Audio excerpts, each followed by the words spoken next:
Hey everybody, I'm Zach. And I'm Jesse. And you're watching Tesla Time News. Episode 77 on Now You Know.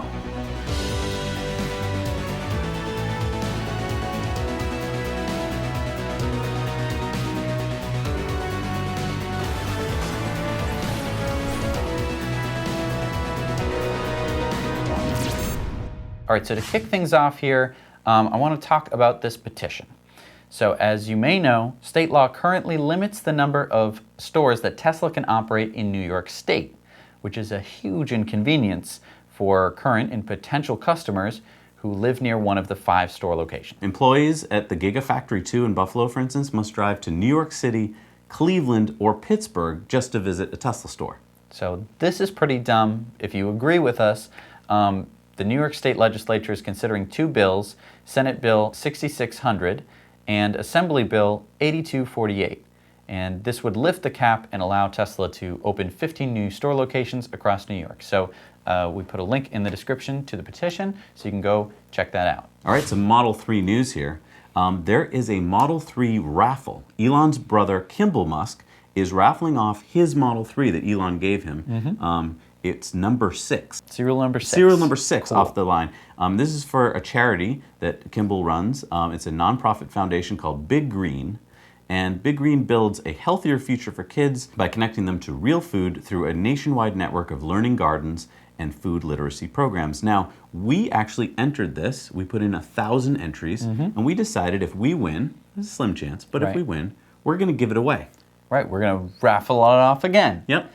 We will. Okay, not for money though. We will give it to someone. Yes, someone, one of our viewers of this channel. Yes. So the campaign ends on April 25th, and the drawing will be around May 8th. We urge you to go to the link down below and register yourself. You'll have a chance to win, and you'll be helping a good cause. Yeah, you'd have a better chance of winning than us winning and then you winning. Right. That is just simple. Statistics right there. Also in Model 3 news, non-owners have been invited now to order their Model 3. Not me. I know, but soon. Soon, I guess. I mean, maybe because you're not in California. But that's probably 3 to 6 weeks for the long-range and premium interior. So keep that in mind that it's not for the cheapest version yet, but this is great news. Who's that girl and where'd she get that cool robot arm? This is a Bristol, UK-based company called OpenBionics, and they use 3D printing and 3D scanning to make bionic arms for child amputees at a fraction of the traditional cost. It usually costs about 60,000 pounds to make one of these prosthetics. Wow. They can be made in less than 24 hours, and the revolutionary socket adjusts to the child as they grow. Wow. And they cost like 3,000 pounds. Wow, so that's a huge decrease in price. Yeah. These bionic arms, they use a myoelectric skin sensor to detect the user's muscle movements, which can be used to control the hand and open and close the fingers. Now, Tilly here that you're seeing, she's an 11-year-old from Durham. She lost both her hands after she developed meningitis as a baby, but with her bionic arm, she can now do everyday tasks such as holding a paintbrush, walking a dog, applying makeup. Tilly said that her prototype bionic hand looks awesome. Instead of people thinking they feel sorry for you because you don't have a hand, they're like, oh my gosh, that's a cool hand. So they have a royalty-free agreement between Disney and the company, which means that these devices can be based on characters like Iron Man, Frozen, and Star Wars. Tilly's got a prototype hand that is themed on the video game Deus Ex, and she's currently testing the OpenBionics latest model. I just like this story, Jesse, because it shows you that there's such change going on. I mean, these are 3D printed arms, and we need engineers, we need designers who can do this kind of stuff. These are amazing fields to be getting into. Right. And I feel like in high school, when kids are thinking about jobs, they're probably not even thinking about things like this. Right, and it's such a good cause too, because especially if you're a child and you're missing an arm, an insurance company generally will only pay for one arm in your entire life. Right. And so if you get one and you're 6 years old, you're going to outgrow that arm because it doesn't grow, right, because it's prosthetic. And so usually you'd have to wait till adulthood to even have an arm, and these actually let you have an arm as you grow up, and yeah, they get to be cool. They can, be whatever you want them to be. Right. Iron Man. You can have your own personality. Superman. Yeah. So that's really neat. It really is. All right, so you've heard about this Model S and X backlog? Yeah, so what's going on with that? I'm going to go out on a limb here. This backlog, I think, is actually for 2 reasons. Okay. I think there's a refresh on the way. I mean, the Model S and X, I think everyone kind of knows it. There has to be a refresh coming soon. I think it's going to come on the magic date of July 1st. Okay, why? Well, we all know about the federal tax credit, right? $7,500. The tax credit starts to disappear once a car manufacturer reaches 200,000 cars delivered in the United States. Well, July 1st would be the beginning of the third quarter. Okay. Whenever you trigger that 200,000 number, Yeah. begins the clock. Okay. So if Tesla can push it back to July 1st, which would be the beginning of the third quarter, they can push back as far as possible the beginning of that clock. Oh, so it's by quarter. It's not like Right. It's not like, oh, and it's 11:23 and you're late. Exactly, it's done by quarter. So if they wait till July 1st, they get as many people who are getting the Model 3 as possible in on the full credit. Okay. Then they get 6 more months of the full credit until they have to go to half a credit, and then they go 6 more months, and then they go quarter credit. So I think this would be Tesla helping us to get the credit. So I think they're going to push back the refresh to July 1st, Okay. which will mean a slowdown in the number of people wanting the S and the X, right? Because if you hear that there might be a refresh coming, you might hold off on your purchase. Okay.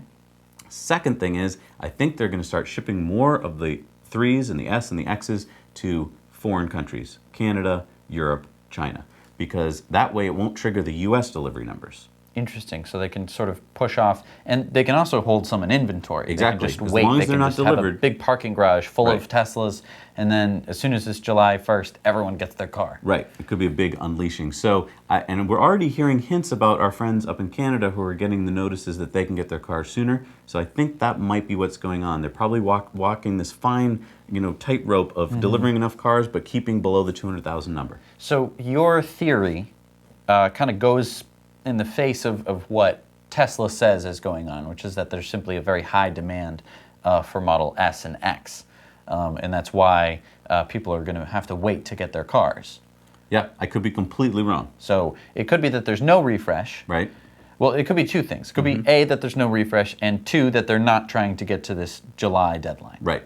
So, Who knows? Put your comments down below. Tell me if I'm wrong or right and why. okay, so we all saw the Falcon Heavy launch, which was yeah. fantastic. And then I probably nobody watched the next SpaceX launch, which happened like 2 weeks after the Falcon Heavy. I feel like a lot of people still watched it. It was pretty cool. It was pretty cool. SpaceX was launching a payload for a company called Hisdesat, which is a military-focused subsidiary of the Spanish National Satellite Company. And also along board, 2 hitchhikers, if you will, were 2 Starlink test satellites. So what is Starlink? Yeah, Starlink is going to be SpaceX's satellite internet system that'll, with 4,000 satellites, will be able to cover the Earth with internet coverage. So global Wi-Fi. Yes, and so this was Microsat 2A and 2B, and they did some tests already that sent some messages down to Earth, and so this is the beginnings of the Starlink system. So what is this? Tesla Powerwalls are going to cool down Hawaiian schools? Normally I would answer your pretty much rhetorical question, but actually I'm just going to show you a clip. In Hawaii, we get a lot of sun. It's really, really hot. Humid. In school, it gets really hot. For kids, when it's hot, it's uncomfortable, it's hard to think. You're not really getting an environment conducive to learning. That's where the governor came in with an announcement that he wanted us to cool 1,000 classrooms, and we were not supposed to increase our electrical usage at all. And that's why this solution was the perfect solution. Renewable energy is good because we can't run out and we can use it over and over again. So Hawaii relies on non-renewable energy. How do we get our energy then? The sun gives the solar panel energy and the energy goes to the battery, which holds energy. The battery stores an energy, which is potential energy. When we use it, it goes to the AC or anything that's powered throughout the school.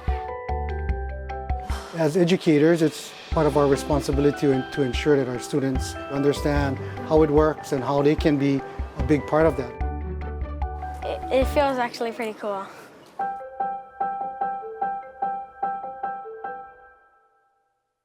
Wow, so 300 Powerwalls are going to cool down 1,000 classrooms in Hawaii? Yeah.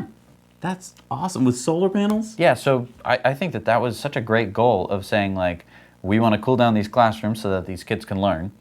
Because, I mean, let me tell you, I've sat in hot classrooms, 90-degree classrooms, and you do not learn a thing. No. There are whole subjects that I completely missed in 4th grade because it it was like a heat wave was coming through. 2, they didn't add any more energy usage, Right. from the grid. Oh, and 3, they involved the school children, so now they're like, oh, there's solar panels on our roof, there's batteries in our school, I get it. Right, they get it, and they're like, and that's pretty cool. And it's like, yeah, it is pretty cool. I think it's always great when you teach young people about things, because they can usually just sort of pick out, what's good, what's bad, what's a good idea, what's a bad idea. They're like, oh, it's renewable, that makes sense. Or they're like, oh, wow, Napoleon was kind of a jerk, huh?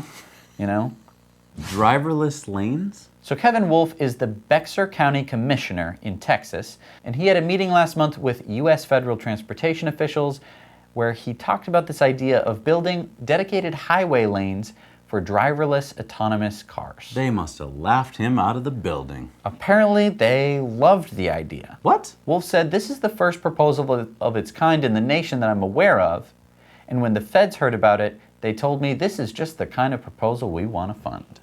Wait, so we're talking about the Austin to San Antonio section of Interstate Highway 35. Yep. This is 90 miles of some of the worst congested highway in the nation. Now, and it's already 8 lanes. Now, the feds have already planned to spend $8 billion to expand it by 4 more lanes in the year 2025. Mm-hmm. And so Wolf wants to make 2 of those 4 lanes designed for driverless vehicles. Now, I don't get really why are the feds even important in this? It's because of money, is my first guess. Okay. So normally what happens is that the federal government will pay for 20% of a transportation project and the states pay for 80%. Okay. But if the DOT deems this project to be innovative, the federal government will pay 80% of it and the state will pay 20% of it. So there's a huge incentive to be innovative. And by the time they build it in 2025, there's a good chance there'll be a lot of autonomous cars on the road. Maybe. I don't know. I think there will. Okay, I'm saying that there Mark might be. Mark this video.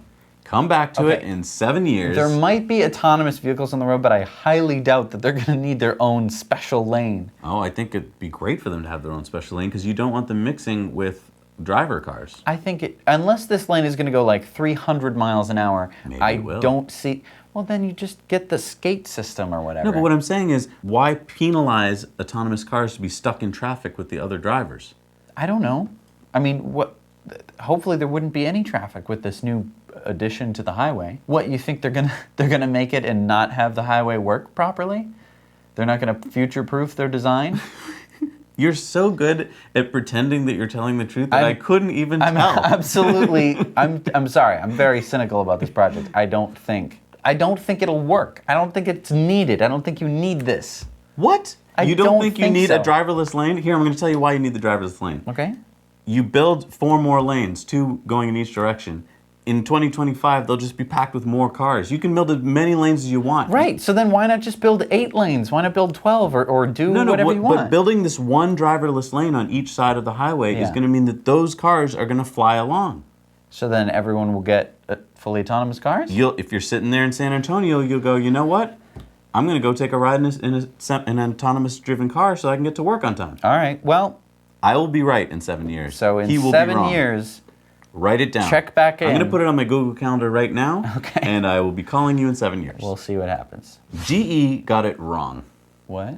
Last year, in March, GE Power, which is a subsidiary of General Electric and whose power plants provide 1/3 of the world's electricity, they told their shareholders that the outlook for the upcoming year looked fantastic. In their presentation, GE said that natural gas, coal, and nuclear power plants were the cheapest way to go to make power, cheaper than wind and solar. In fact, one slide read this: gas is the most economical energy source today. And following this conference, GE's share price went up 2%. Okay. Great, isn't this awesome? No, this is all good. What are you talking about? Well, what really happened is this. GE Power's profit fell 45% last year, forcing GE to cut its dividend for only the 2nd time since the Great Depression.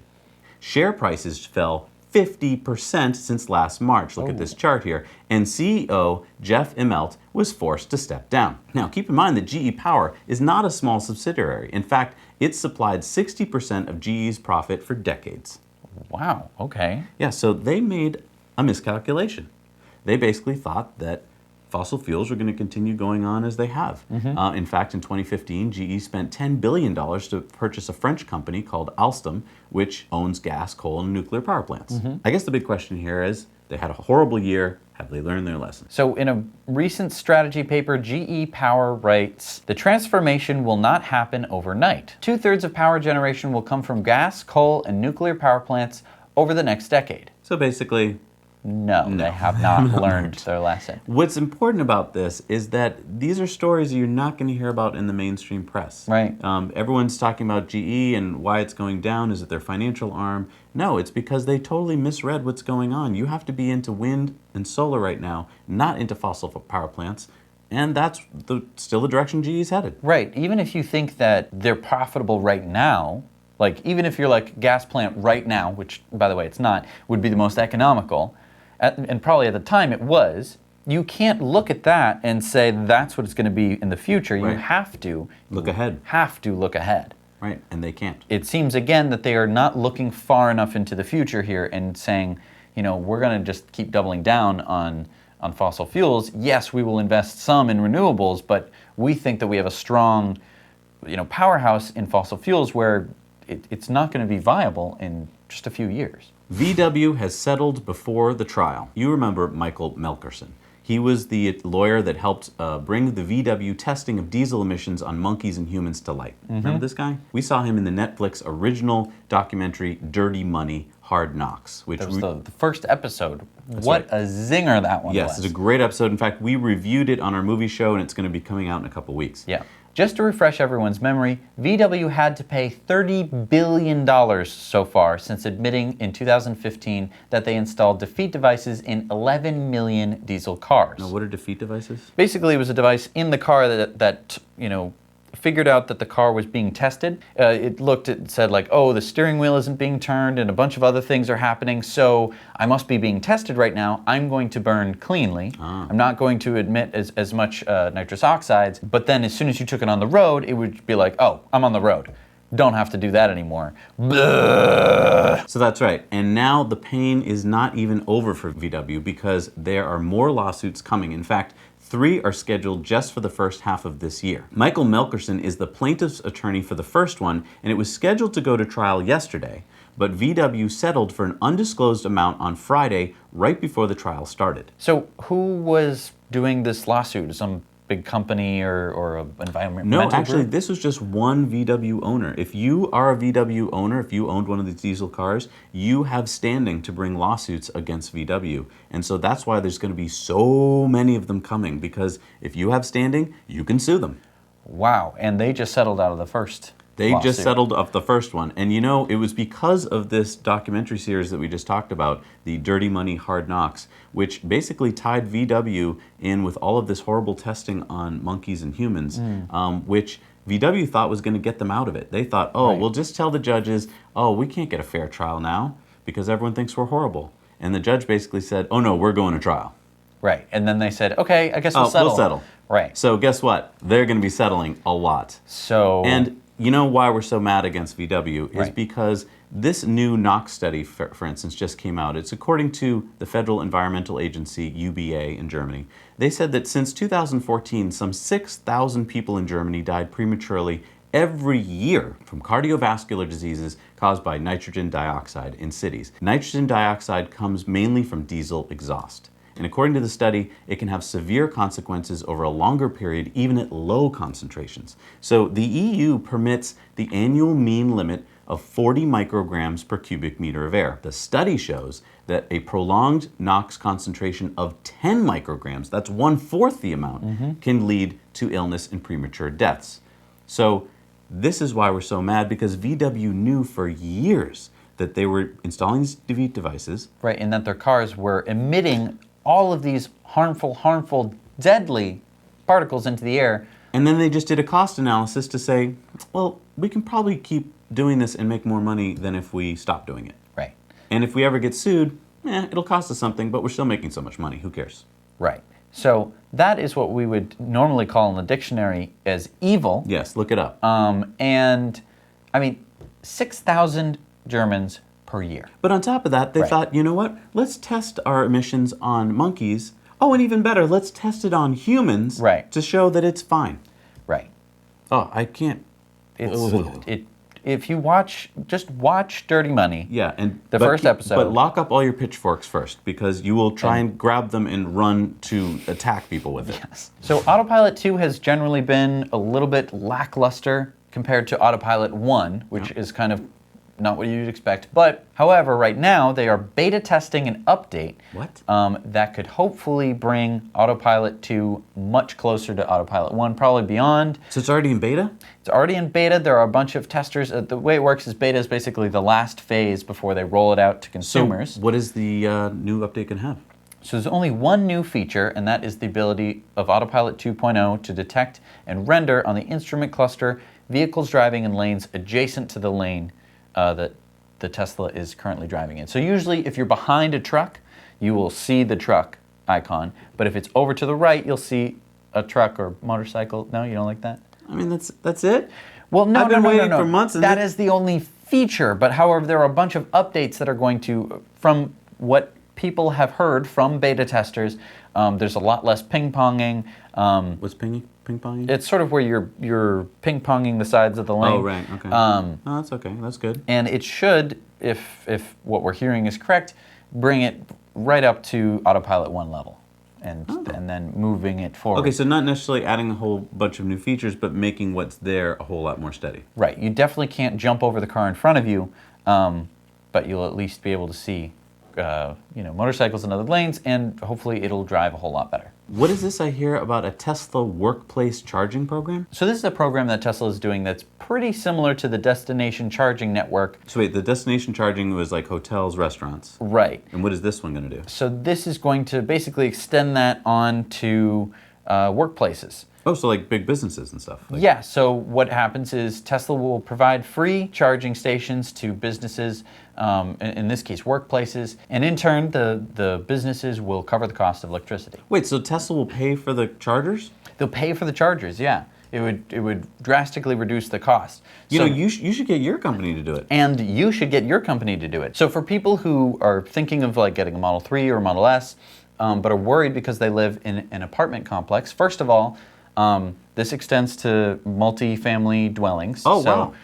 Apartment complexes could fall under this. But it must be really hard to do. There must be so much red tape. No, so there's a place on the Tesla website where you can enter in a bunch of info, and then I think that gets the ball rolling in terms of... And like Tesla reaches out to you? And... Yeah, or the property owner or whatnot. So, I mean, if you live in an apartment, you could try and get one installed at your work or at your apartment, and that might make buying a Model 3 or a Model S or X all that easier. This is great because if you're a business owner or an apartment owner, then you get free chargers, which attracts people who want to live or work at your place. Right. All right, it's time for the lightning round. All right, here we go. So there's going to be a Tesla R&D Hub in Greece. Tesla has been in talks with Greece's Research and Innovation Deputy Minister Kostas Fotakis and is setting up Tesla Greece, which would recruit about 50 dedicated R&D staff to work on motor design. Tesla's chief motor designer, Kostas Laskaris, and other top Tesla motor engineers are Greek nationals. Tesla will be operating from the National Center for Scientific Research in Athens, and this would be the 4th hub in Europe, with 2 hubs in the Netherlands and 1 in Germany. Is that crop circles?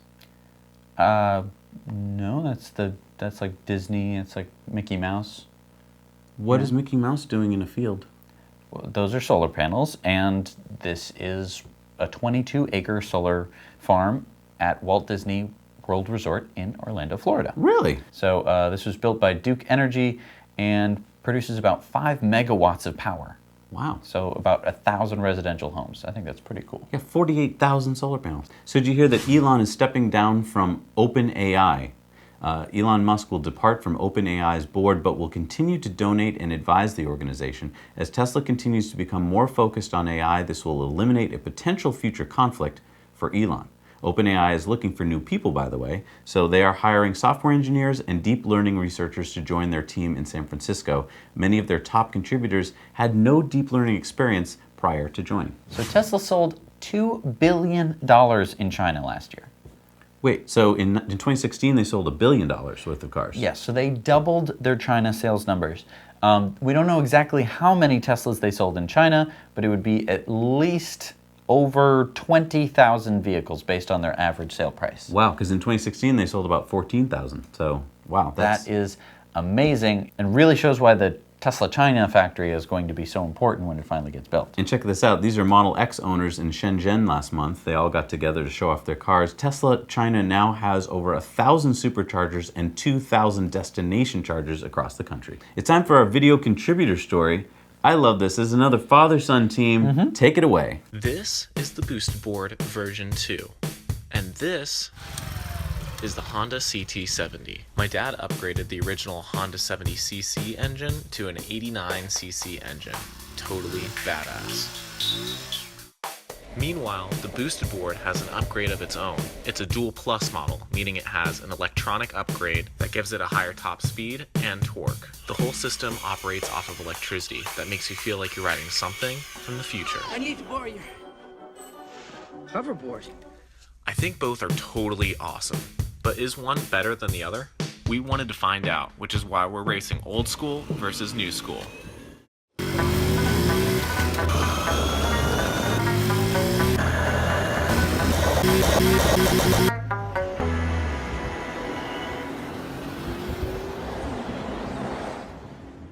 As you can see from this clip, the Honda mini bike had a higher top speed. And that settles that. Well, wait a sec. We knew the mini bike had a higher top speed. This next clip is what we are after, and the results shocked us.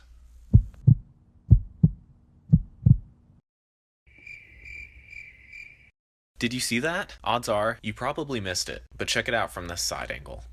The boosted board absolutely crushed the mini bike off the line time and time again. That is the difference between electric and gas. The torque is delivered instantly, and it was so cool to see it in person. It was time to up the stakes. We needed a race where my dad could take advantage of his top speed and I could take advantage of my torque. The result was a hill climb. We searched for the steepest hill, and this is what we found. An 8-degree slope, which translates to a 14-degree hill grade. The rules were simple. Start at the bottom and get to the top as fast as possible. The instant torque got me off the line faster, but my dad was catching up quick. He started passing me, but then he had to shift gears. That's not necessarily bad or good, but it comes at a price. And this diagram will help me illustrate my point.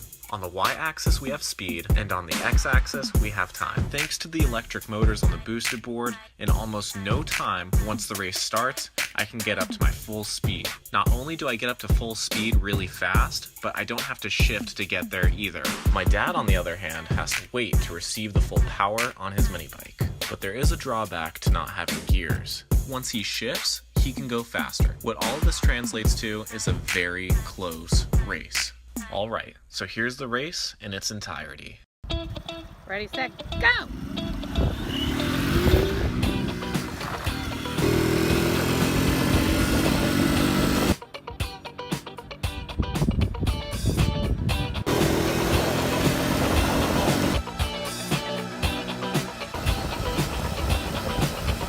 We were neck and neck. And it ended up that way when we crossed the finish line too. You might have been able to tell by the fancy editing cuts that we did this race multiple times. Still, we had no luck. Sometimes he'd barely win, and sometimes I'd barely win. I wish I could tell you a definitive winner, but the challenge was just too even. Even so, for us, it was a great race. Well, that was pretty cool, although I think one of them is definitely more expensive to run than the other. Oh, that's a good point. Let's be real. It's time for the Patreon bonus story, and if you would like to support us, go over to Patreon for as little as $1 a month. You can watch our Patreon bonus stories too. There's a lot of cool perks, so we'll be right back. Head on over there.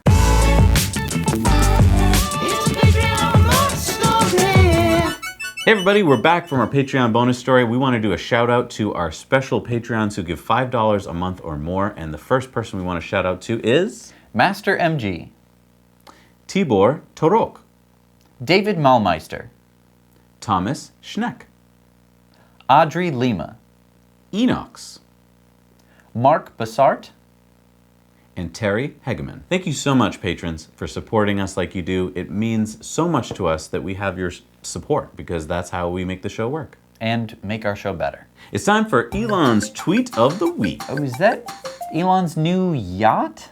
No, you're close, kind of. It's a big boat.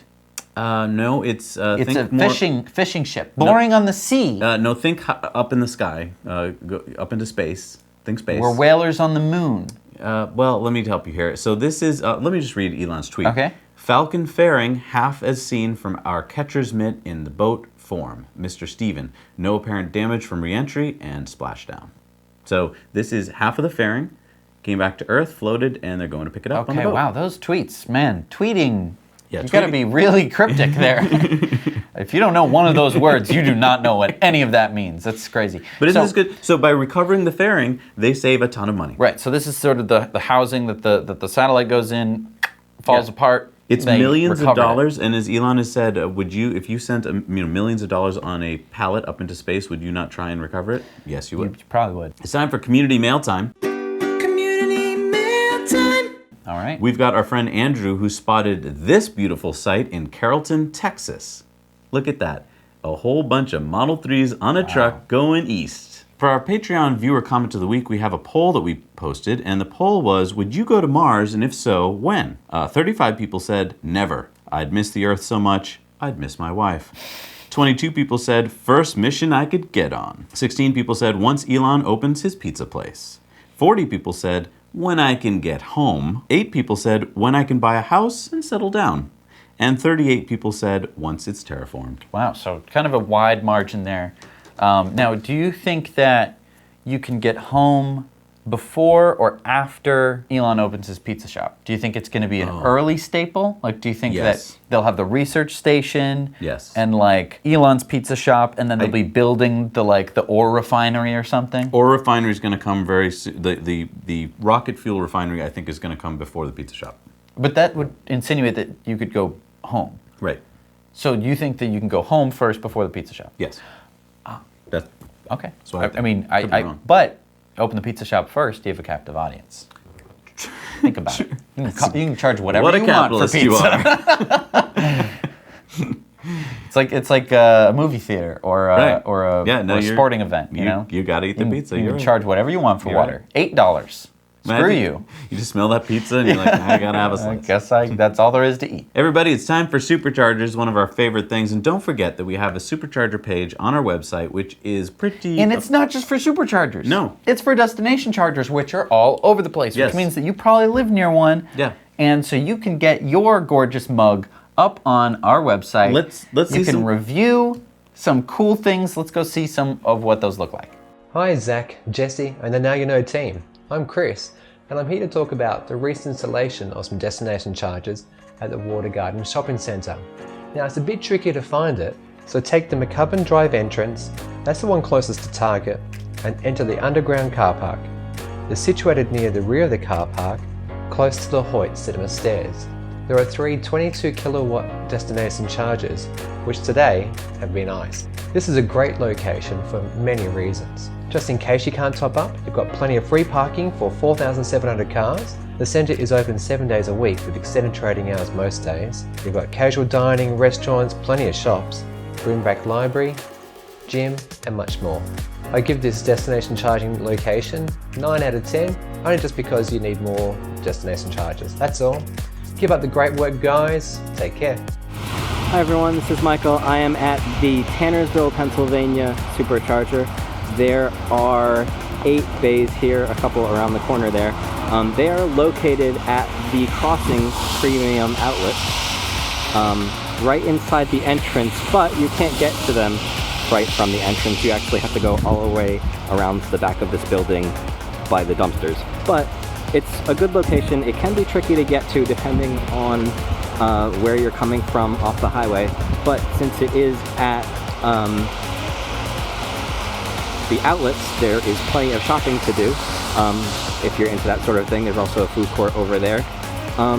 Pretty good location. No garbage cans right by the superchargers, but I'm sure that there are along the shopping areas. Hey, Zach and Jesse, Now You Know Land. I'm at the South Lake currently under construction supercharging station. I thought it would be neat to actually do a review of the superchargers before they're actually completed. Looks like it's going to be, they just actually put these 6 in here today. So it looks like they've got space for 7, 8, 9, 10. So it'll probably be a 10 stall supercharger.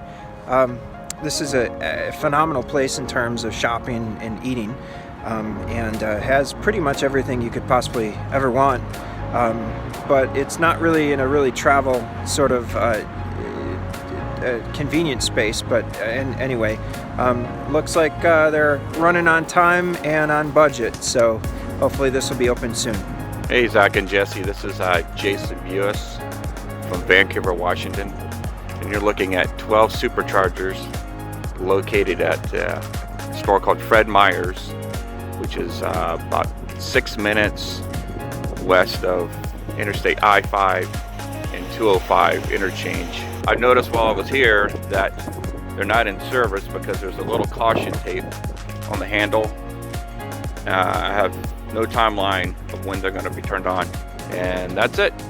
So they'll open soon. Bye. We're so lucky because these guys go out there and review these superchargers, and I feel like now I know more. Yeah, I love it. see more of the world. It's wonderful. Okay, so let's talk about what opened this week. Yep, an 8 stall in Mount Hope, West Virginia. Number 194 in China is the 8 stall in Nanchang Baoli Crown Plaza, China. A 2 stall in New York, Mott Street, New York. Now, I want you to look at this picture here. I checked it out a little bit. This site is only available to monthly permit holders. It's in a garage, an underground garage off of this side street, and it's got limited hours. So this must be a very special supercharger. I don't think you should plan on using this in New York unless you know more about it. Yeah. However, you could go to the 20 stall in Jersey City in Newport, New Jersey. And number 476 in the USA, number 1167 in the world is the new 8 stall in Tampa, Florida. Now, I want to mention quickly that if you want to go for a ride in a Tesla next generation Roadster, you know you do, and you also want to buy a Model S or X, you can use the referral code down below. And what that is going to do is allow us to drive people in the contiguous United States and Southern Canada and also Europe. So if you live in any of those places, or you just want to use our referral code so that someone in Europe could go for a ride in a Tesla Roadster, you should use that referral code. Also, by the way, if you want to win a chance to race a Tesla Semi, you can use our referral code to sign up for the Tesla newsletter. It's free and it's easy. So if you don't want to buy a Model S or Model X, which is understandable, I don't do it every single week, or ever, you can totally sign up for this newsletter and get a chance to ride. I mean, do you understand that? All you have to do is give your email, use this link, put in your email, you'll get, a newsletter, which maybe you don't want, but it'll give you updates about Tesla. But you get a chance to race a semi-Tesla truck. Yeah. Race it. Right, and hopefully one of you guys wins this. We're going to be racing it. Right, because I'm going to beat you at racing Tesla semis, and that is an interesting sentence because I don't think that is a sentence that has been said before in the history of humankind. That's probably true. So we want to mention one of our past videos, which is installing solar on our house. Check it out. We have cool a lot drone of shots. Yeah, we sort of go through the entire experience of how, why, when, how much it cost. Yeah, and if you're thinking of putting solar in your house, go ahead and watch that video, but also contact us because we would love to get you the best deal on solar, and we have some connections at Tesla and we can help you. So contact us if you're thinking about Powerwalls or Tesla Solar. Yep, contact us through our Facebook messaging, and we will get back to you. That's right. And don't forget that this show and many of our other shows are available on podcasts. So if you like to drive along and you can't watch us because that's dangerous, or maybe you're running along and you want to listen to us in your headphones or something, whatever, you can listen to us on podcasts. They're available on iTunes, Stitcher, TuneIn. You can listen in your Tesla. So go check that out. We would love for you to be listening to us there. Thank you so much for watching this episode of Tesla Time News. We put it out every single week along with In Depth and also a new vegan cooking show, which you can go check out. If you like this video, please hit the like button. If you really liked it and you want to see more every single week, hit the subscribe button. And don't forget to become a Patreon patron of ours. You'll get the bonus stories. It'll be so wonderful. And there are plenty of other perks. So head on over there and go check it out. Thanks so much for watching. Now you know.